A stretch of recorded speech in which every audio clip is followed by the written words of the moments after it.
somewhere down the road away. You think of me and wonder where I am these days. Maybe somewhere down the road when somebody plays Purple Haze. All right, everyone, welcome to the Tonto's Demise Week 4 recap. A little Tom Petty there, because today, as you probably know, maybe you don't, if you don't, you should, is the 1-year anniversary of the day that we lost Tom Petty. So, little tribute there. Didn't subject Justin to 8 hours of nothing but Tom Petty at work tonight, though. So, had to throw in a little bit here. All right. I think I got a little flack for this on the Line app, but it was another great week in Tonto's Demise, even though I'm not just gloating because my team won. I've had my fair share of Monday night heartbreak, guys. So, you gotta admit, it's fun to watch, no matter what happens, win or lose. Even if I had lost last night, I would still be saying it was a great week to watch because, again, I've had my heart broken at midnight on Monday nights, and so win, lose, it's fun to see matchups come down to the fourth quarter on Monday nights. The drama, the excitement, the crazy matchups and scores from Sunday, everything that goes down. It's just, again, win or lose, we all love to win, we all hate to lose, but it's fun to watch. So we had some interesting scores again this week. 3 teams going over 200 once again, back from I think only 1 last week, but we had 3 this week. So had some close matches that came down to Monday night, some questionable decisions made by some managers for their starting lineups here, but we'll get into that later as we go through the matchups. So let's get right into it. First, if we have the defending champion, Springfield Isotopes, in the Kitchen of Love, Battle of the Kitchen of Love, excuse me, going up against FC Bohoric, and the Springfield Isotopes take this one down. Final score, 171 or 191.7 to 175.35, looks like. All right, for the Isotopes, went down to Monday night. I believe the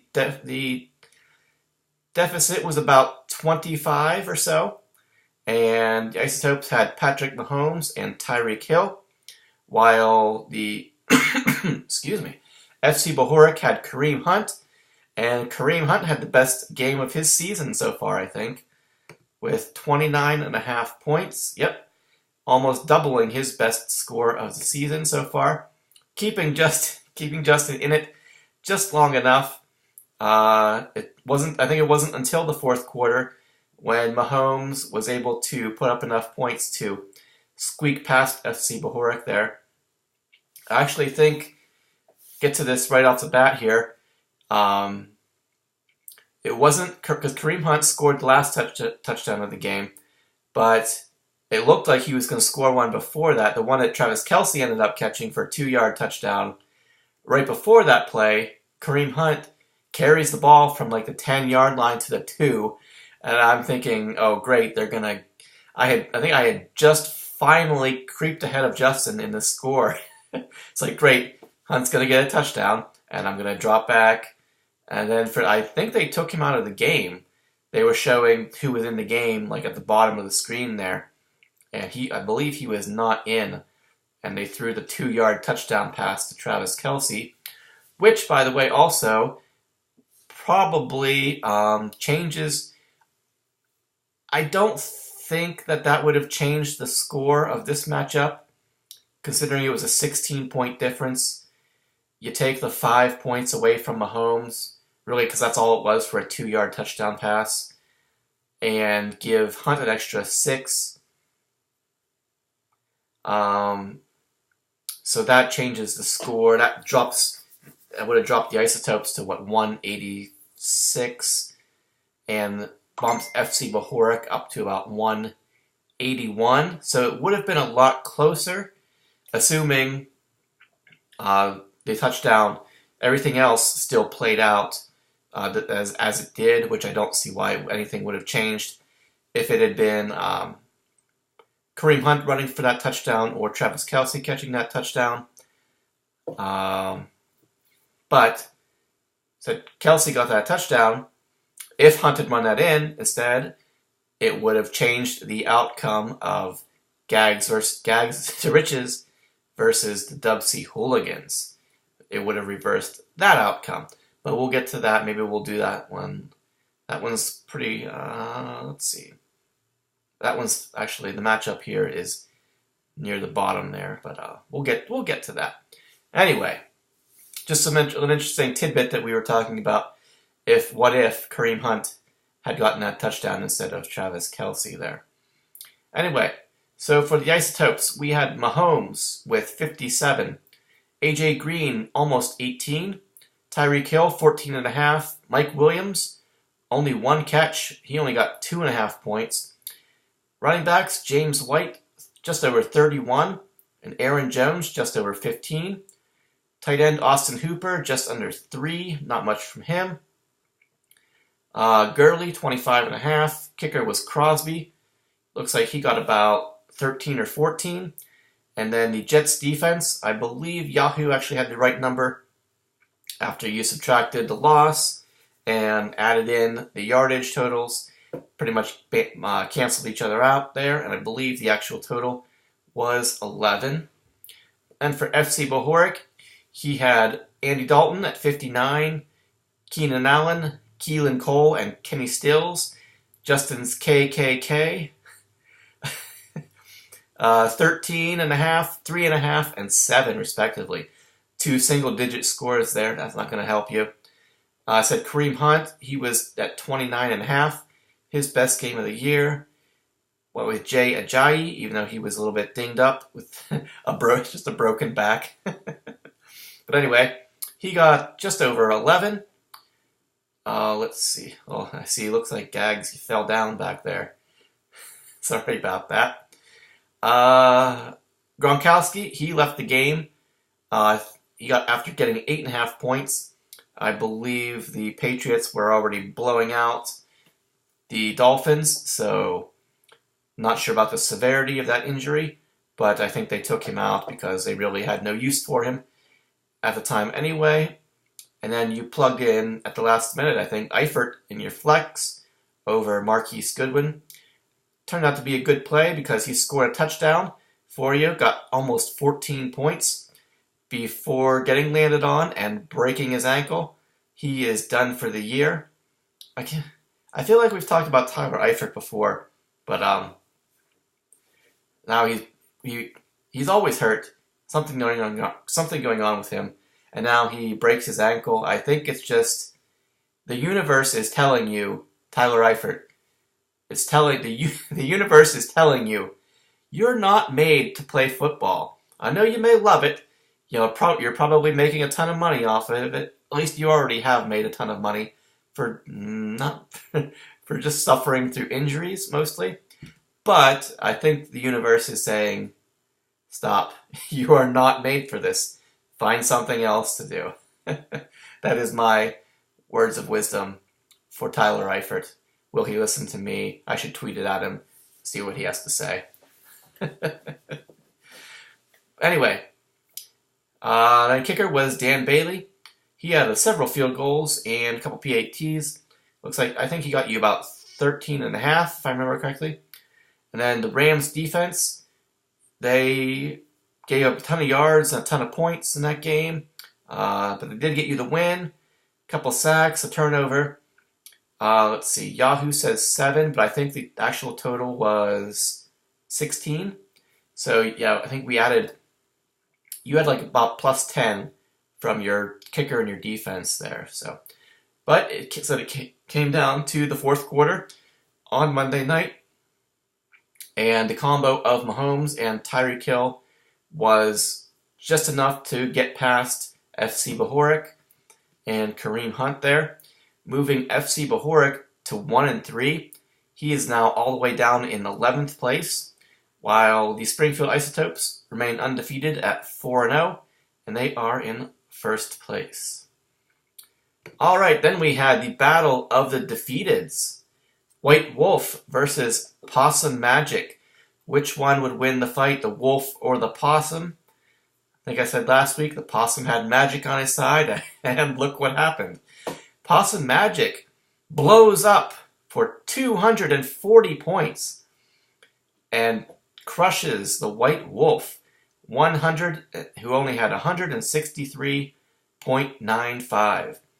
Did I say Possum? His score was 240.85.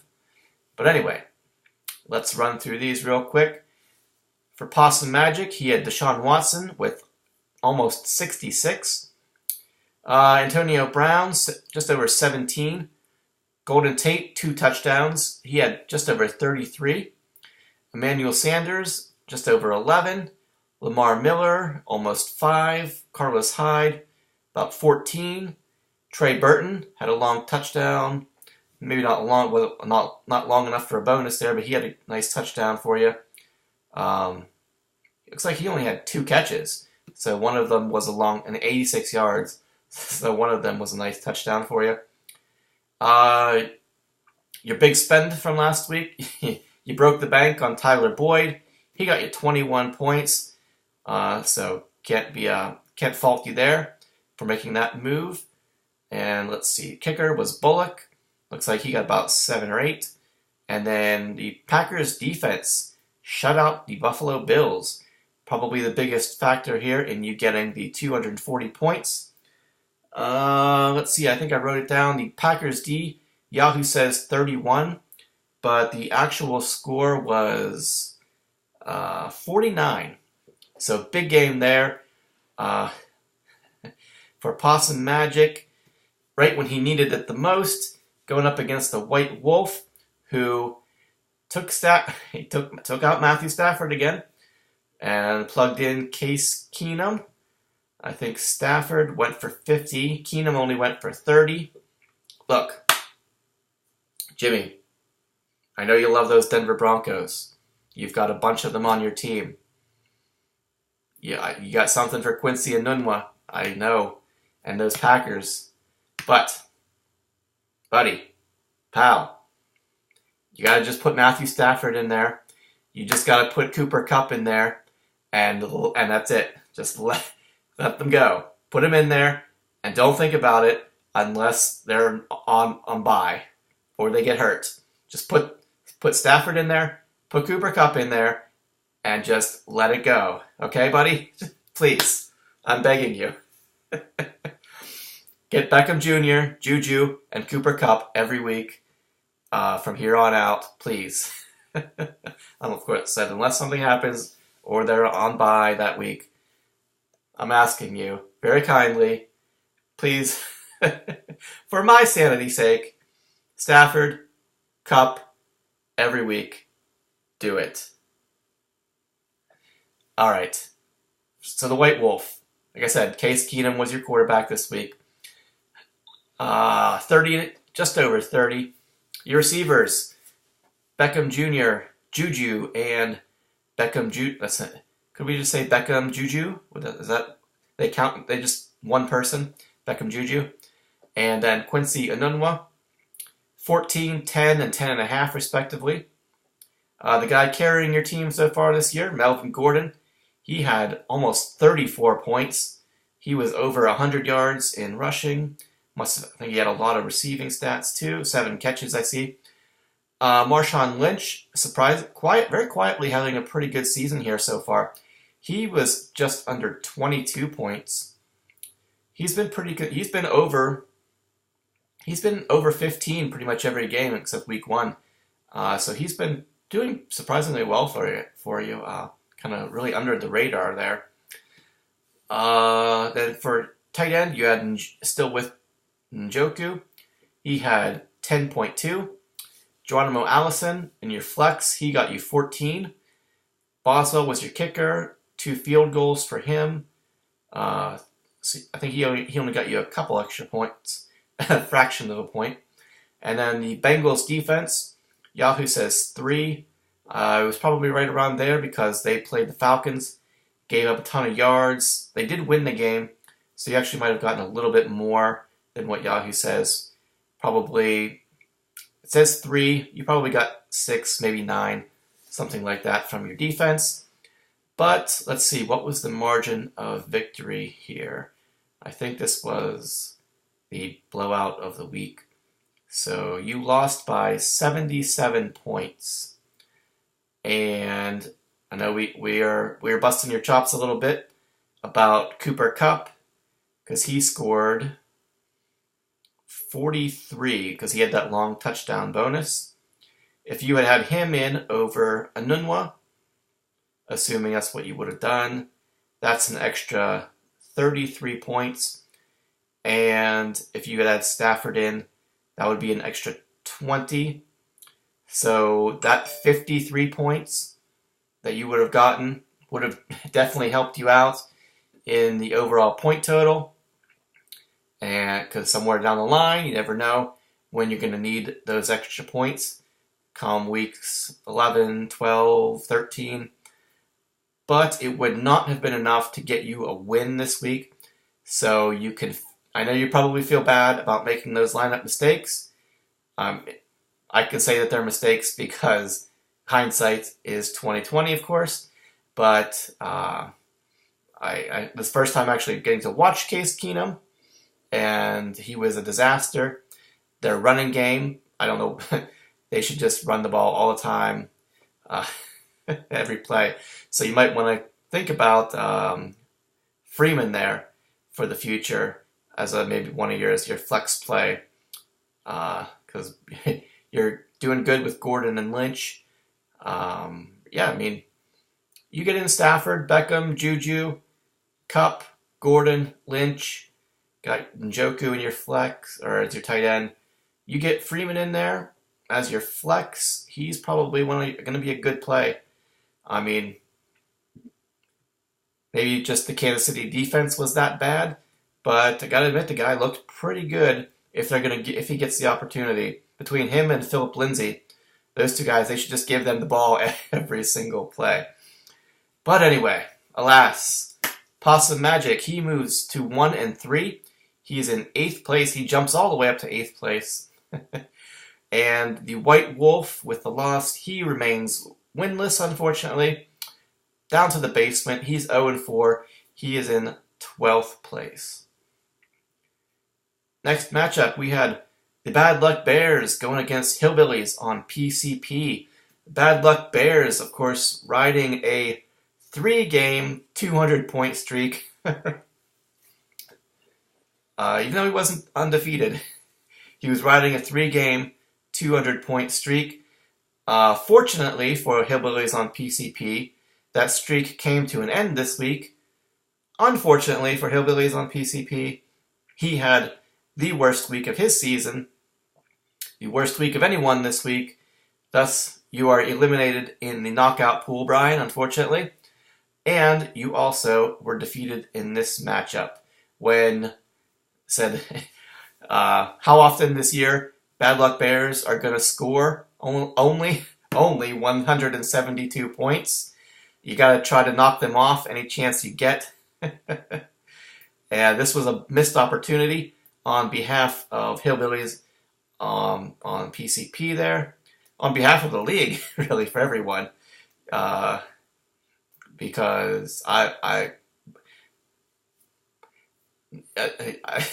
it probably sounds silly to hear from me because I'm sitting here at 4-0 in first place, but I much prefer having the standings be a big jumbled mess until the very end, the last couple of weeks here. I think a reckoning is coming for my team. The schedule is getting much more difficult here. But anyway, let's get to the actual matchup here. Bad Luck Bears. Like I said, he only got 172.65 this week. And that is with Drew Brees going for only 28.75 points. going from 86 last week to 26 this week, basically 87 to 27, whatever you want to say. Huge drop there. You gotta get those shots on Bad Luck Bears, I think, this year whenever you can. Unfortunately, Brian, you didn't get one this week.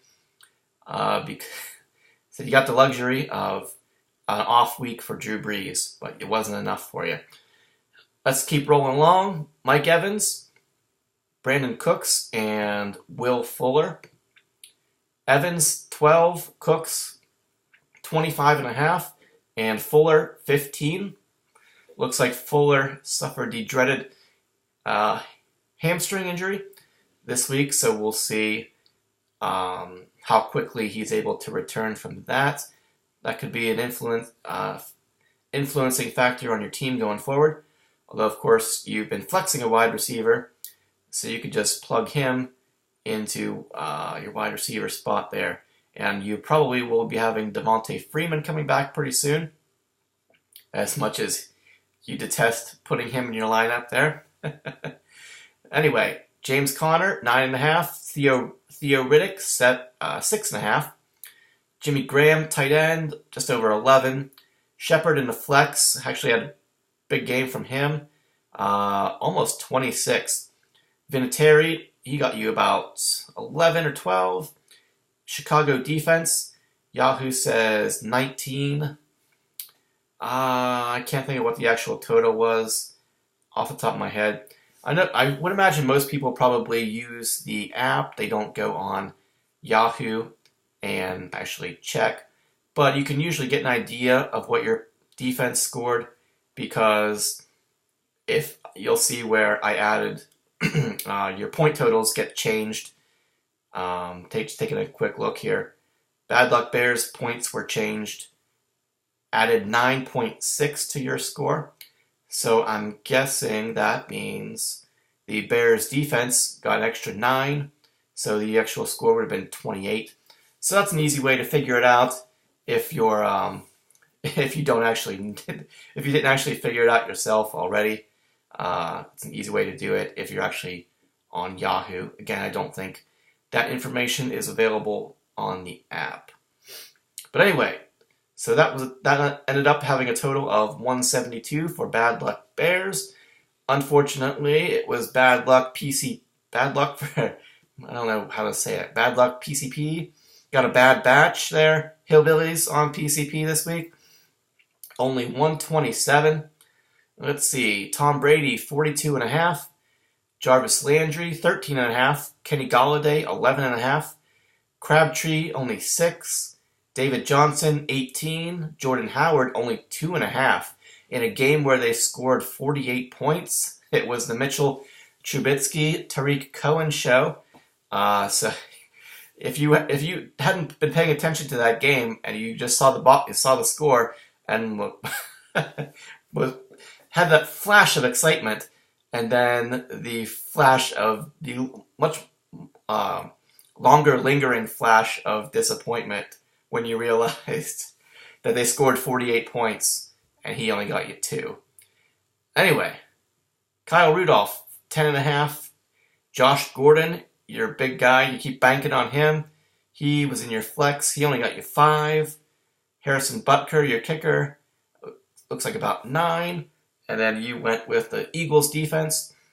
Gave up a lot of yards, lost the game. Yahoo says 9. So I think it was probably right around there.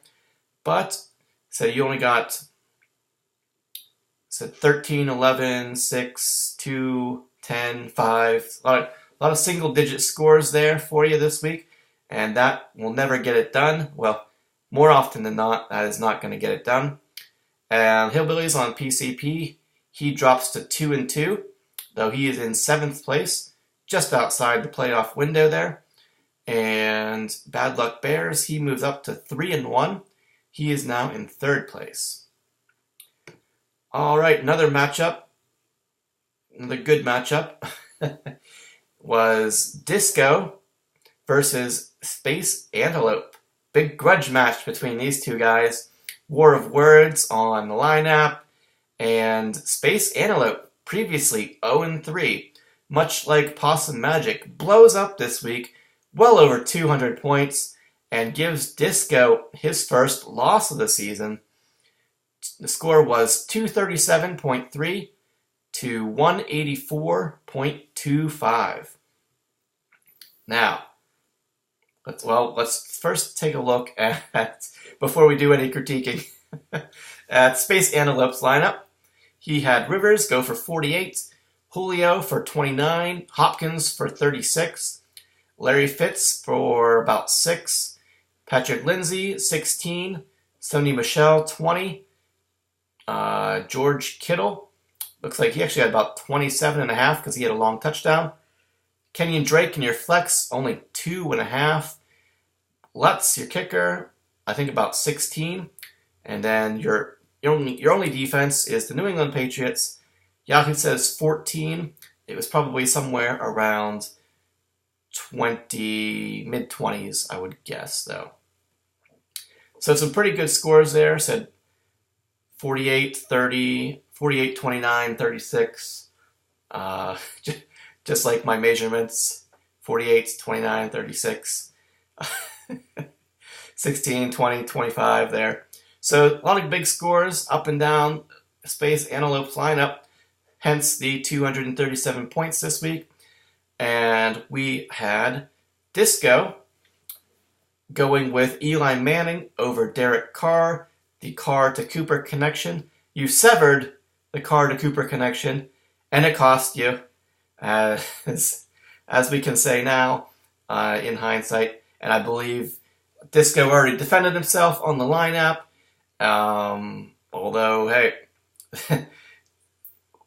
the things did not go the way that you needed them to go to justify starting Eli Manning. So even though that's not what happened to have, I think you said Carr would have scored actually a little bit less than what Eli, or basically the same score as Eli. But guess what? That's not what happened. So, Carr went for, 74. So that is about a 26-point difference. If we add 26 to your total now, that jumps you up to about 210. And then we'll get to the other deciding factor here, I think, as we move down the line. Michael Thomas, Stephon Diggs, and Amari Cooper. Thomas back to, I guess he is human. He only caught 4 passes this week. He went for 8.7. Diggs going for 23.5, and Cooper just under 27. So big game for Carr, big game for Cooper. Coleman and Bernard, you're battling backups. 10.5 for Coleman, 25.5 for Gio Bernard. In your tight end, you went with Safarian Jenkins because Jordan Reed was on his bye. He only got you about 4.5. You flexed Calvin Ridley. He only had a couple catches, but 2 of them were touchdowns. 2 more touchdowns this week. 21.5. Kicker was Gostowski. He made mostly PATs, got you about 7 or 8. And then, you went with the Steelers defense. I don't know. I did not figure out what the Baltimore Ravens defense score would have been, but I do remember watching the game on Sunday night, and I believe Disco had already kind of waved the white flag, conceded this matchup to Space Antelope, and thinking to myself, wow, but the Ravens D probably got Disco making this one closer than he thinks it is. And then I came over to the computer and sat down to tally the scores there, and wait, what? You started the Steelers defense? I thought Cincinnati was the Bungles. Maybe we'll have to change Disco to the Bungles, but that I understand the play. they're at home. It's they need to win that game.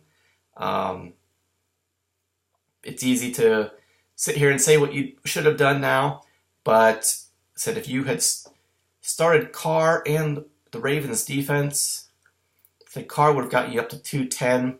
You still would have needed another 27 points from whatever the Steelers got, which is asking a lot.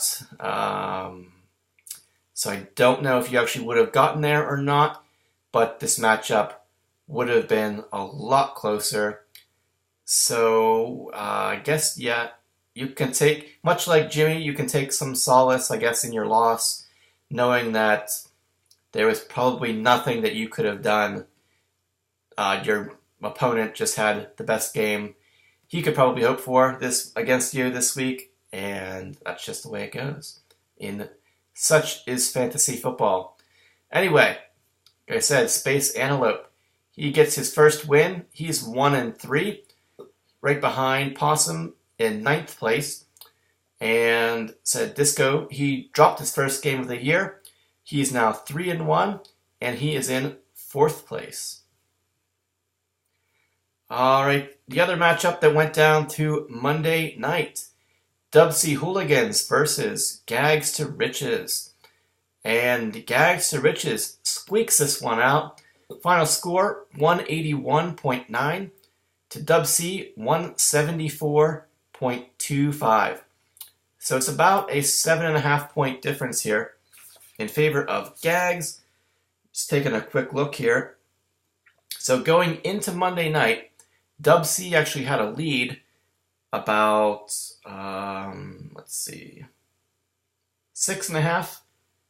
Yeah, about just over a 6.5 point lead, maybe more like 6.7, 6.8, something like that. Dubsy had Demarius Thomas left to go, and Gags had Travis Kelce. So it could have gone either way. And of course, mentioned already, Gags to Riches got that touchdown from Travis Kelce. You take away the 7 points from that touchdown, and the 2 yards.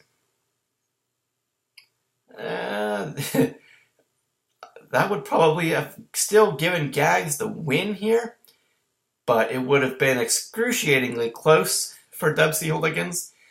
Maybe like a half point difference. But Dubsy had a shot at the end of the game because Demarius Thomas, as they were driving down the field to try to get a game-winning touchdown, in the last seconds there, I can still remember. It's very vivid in my memory watching that play unfold and knowing that this matchup was so close. And Kevin just needed, can he get a miracle from Demarius Thomas? And there it was. It was right there. Demarius Thomas is running down the sideline, wide open, gonna be like a 30-yard touchdown, and Case Keenum just makes a horrible, horrible throw, completely misses him, and that's the game. They only had I think one more play after that. So Dubsy was so close to pulling off a Monday night miracle, getting him from Demarius Thomas there. So close. I got to admit, I would have loved to see it. I'm sorry, Gags. It would have that would definitely have cost you the win here. But man, I would have loved to see that happen. So anyway, everything fell into place as it did. The matchup is the matchup. Unfortunately for you, Dubsy, Gags gets the win. Let's take a look here. Gags, his lineup, Kirk Cousins. Okay, Goff was the one actually who had the long touchdown there. Cousins went for, yeah. I think we talked a little bit last week about these quarterback scores coming back to earth. Need to stop being so ridiculous. That's why everyone's scores are so inflated this year.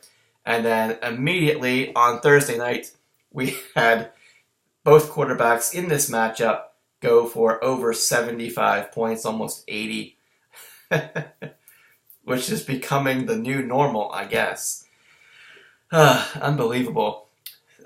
The bad thing I think the best part of it is that these two guys, I think they were the highest scoring quarterbacks of the week, and just that they went up against each other was great to see. Fun stuff to watch. Maybe not for you two, but for everybody. Excuse me, everybody else. So, enough rambling here. Gags. He had Cousins, 77. Devontae Adams, 16. Pierre Garçon, 9. Kelvin Benjamin, 4.5. Barkley, 22. Dalvin Cook, 2, before, I believe, getting injured again. Travis Kelce, mentioned him. Let's see, just under 21. You played Ted Ginn in the flex. He got you 0.1. 1/10 of a point. You could have played anybody else in your lineup and gotten more points, well, except for Devontae Parker or some of your guys who were on bye, of course. But, yeah, any other play there makes this matchup not nearly as close. Kicker was gold. Looks like he got you about 8 or 9. Seattle defense, Yahoo says 10. It was probably closer to 20 there for you. And enough to get past Dub C Hooligans. He had Goff with just under 78 points. He had 75, then that long touchdown bonus there, so up to 78. Not much from your receivers, though. Pretty much single digits from all three of them. Demaryius Thomas, Nelson Aguilar, and Tyler Lockett. 6.5, 7, and about 10.5 there. Just over 10 from Lockett. Running backs, McCoy and Doug Martin. McCoy, 6.5. Martin, just over 1. Ertz in the flex, he went for 21.2. Great tight end matchup there. This one, Ertz versus Kelce. And then in the flex, you had John Brown. He went for only 3 catches, but he made them count. He got you 21 points. Kicker was Tucker. He made it count too. He kicked a bunch of field goals. Yahoo says 15, and I know now for sure that his extra total was 2.5 because you kept asking about it on the line app. Where'd your points go? I don't know if you were just being a sarcastic dick about it, but you can't. I don't know if you guys know this, but whenever you're reading text on a screen from someone, you can't detect sarcasm when someone's asking you a question on the line app. I assume you're being serious. I answered the question. Not sure. So if you were just fucking with me or what, that's okay. That's fine. But I gave you the answer, and such it is. Then, let's see. Your Arizona defense, I believe Yahoo's total then was accurate at 8 points. Because I know, because again, I went through your lineup, calculating it up several times, thinking, what did I do wrong? Because did I do something wrong? I didn't do anything wrong. What the fuck is Bean talking about? Alright, anyway. Don't do that. Gags to Riches gets the win here. He is 3-1. He is got a good record there, but you're in 5th place. Still looking up on a few teams there. While Dub C, you are on the other end of the spectrum at 1-3, and you are in 10th place. Alright, final matchup. Mighty Midgets versus Shawshank Athletics. The steamroller that has been the Mighty Midgets from weeks 2, 3, and 4 here. Going over 200 points every week. Mighty Midgets does it again. Gets 209.7. And the victory over Shawshank Athletics, who had 162.2. Now let's keep in mind, first off here, Mighty Midgets had 210 points, and 2 of his players scored 0. 2. and he still went over 200 points. Let's take a look here. And Roethlisberger only went for 43.5. But you had Thielen go for 27.5. Sammy Watkins, another hamstring injury there. He's one of your zeros. You went with Godwin, wide receiver, just over 4 points from him. But then the big scores here, we had Zeke going for 37, Alvin Kamara going for 44, and Jared Cook over 100 yards and 2 touchdowns. He had 31 points. So 37, 31, and 44 all in a row there. Big scores for you. And then your other zero was Carson in the flex, who we knew was already going to be out for that game, but I guess you were busy, didn't get a chance to plug somebody else in the lineup there. Probably would have liked to get those extra points. Let's see, you probably would have plugged Collins in there. Only would have been an extra 9 or 10 points there. But, like I said, I think I already said this once in the review here. Every point counts because you never know what you're going to need there come down to the wire at the end of the season there in the playoff push. Then you had Prater go for about 7. And Chargers defense, looks like they had a sack, a couple turnovers. They won the game, but they gave up a lot of points and a lot of yards. Yahoo says 10. I think it was probably 13 or 16, maybe 20, but it was somewhere in that ballpark. But more than enough to get past Shawshank Athletics this week. He had Aaron Rodgers go for 39. T.Y. Hilton got hurt, went out, I think in the third quarter of that game. A game that ended up going pretty much the whole way through overtime. So who knows what his score could have been if he had played the full game. He got you 15 excuse me, he got you 15.5. Still not a bad total. Allen Robinson, only 10.5. Robert Woods, just over 21. Running back, you put Fournette back in, and he re-injured himself pretty early in that game. He only got you 4.5. You've put in, Buck Allen, 6.5 points from him. Another injured guy was your tight end here, O.J. Howard. I think looks like he got injured before he was able to give you any points there, so you got 0 from him. In the flex, Kerryon Johnson, he got you 12.5. Bryant, your kicker, got you about 14. And then Jacksonville defense, Yahoo says 14. I think the actual total was a lot more than that. Because I seem to remember having to give you a pretty big plus score there. Let's see.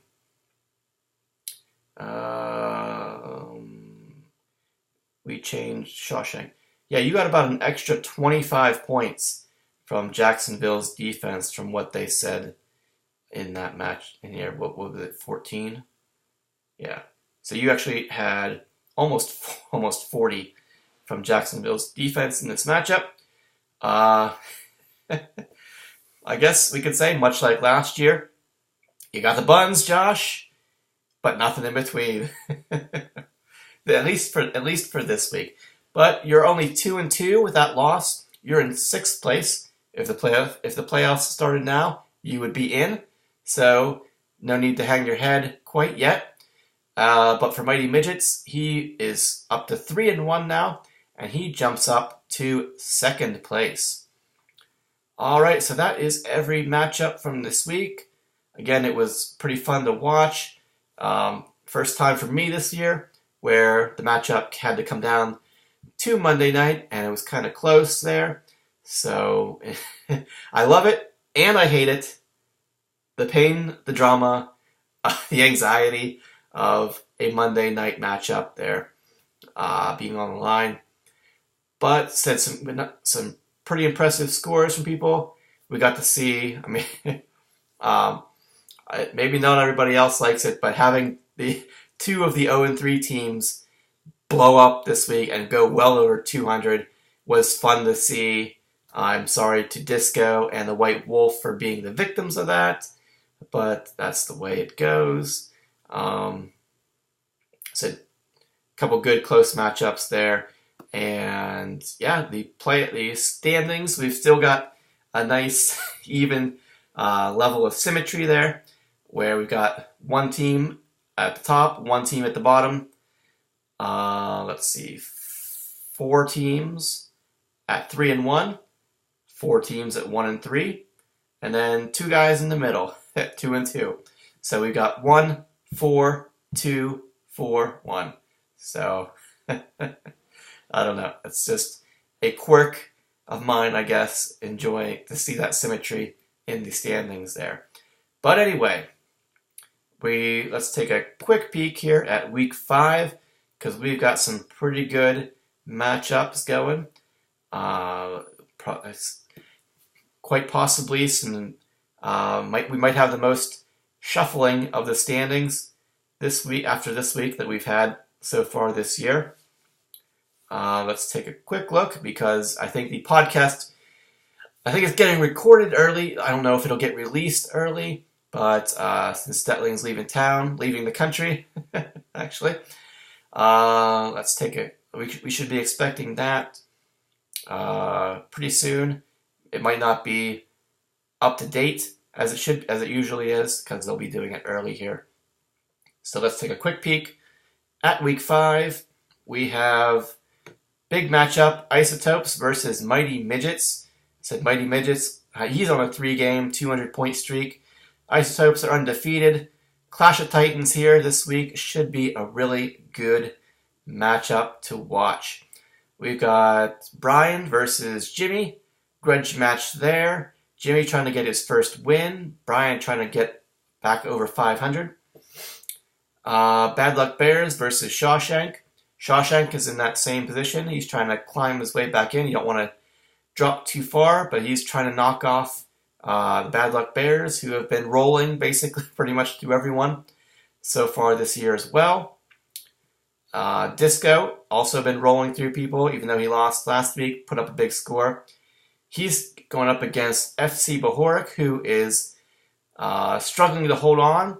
A lot of injuries for him this year and this week even. He's in a tough spot from injuries this week as well. Disco might be able to take advantage of that and knock FC Bahorik down to 1-4. Put him in a really tough spot. We'll see what happens there. Dub C versus Possum Magic. You're both 1-3, trying to get that second win and claw your way back into playoff contention. Important matchup for both of you, because you don't want to get that 4th loss. Because as we know, the magic number is 7. You want to get to 7 wins. You don't want to get to 7 losses. And one of you is going to be at 4 with your losses. So you got to start turning it around pretty quickly. And then we have another 3-1 versus 1-3. Gags to the Riches versus Space Antelope. That should be another interesting matchup, as Detling tries to climb his way back from the 0-3 Blues to maybe going 2-3. Maybe you'll climb your way back up to 500. We'll see what happens. Looks like Yahoo has you heavily favored in this matchup. Look at Possum, look at Space Antelope. They both just went well over 200 points, even though they were 0-3. So guys, your teams aren't out of it. Don't lose hope yet. Don't lose faith. There, as has been made very clear, your teams are good enough on any given Sunday to go out there and get you a win. So no need to hang your hats yet and get too upset. Hey, we're still only a couple weeks into the season. We've got a long way to go. Get yourself back to 500. Maybe some teams who started out fast will drop to 500, and it'll be a race to the end there. It's what usually happens this year or every year. So it's always a fight for those last couple of playoff spots here. So shaping up to be a good season. Long way to go. We're only a third of the way through the regular season, so going to be fun to watch, as it always is, every single week. Hoping for some good matchups, hopefully a lot of tight matchups. No injuries this week. Hate to see the injury bug biting people left and right this year. So we'll hope for that. And yeah, I think that's it. So a lot of rambling here. Enough from me. I see we're at 50 minutes, so I will stop. I did say Brian is eliminated from the knockout pool, right? So Gags, Tree, Detling, and Brian are the first 4 teams eliminated, and we'll see what happens this week. So, all right, everyone, good luck in your matchups. Hopefully no one gets hurt, and we'll see you back here again next week. Thanks.